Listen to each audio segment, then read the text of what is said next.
Hello everybody, in today's video I'm going to show you how to find friends on RedNote.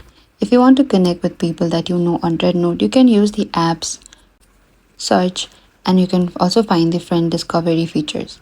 To get started, you need to open your RedNote app. So from here in the top left, there's this three-lined icon, select that. And over here in the top left again, there's this icon for the add friends. You can simply select that.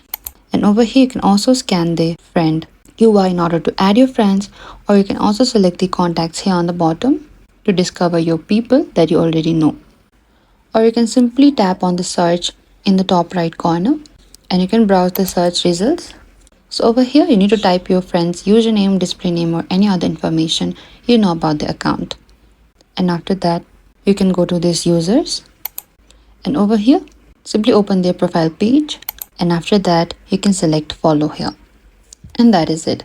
That's how you can find friends on RedNote. Thank you for watching this video. I hope this video was helpful.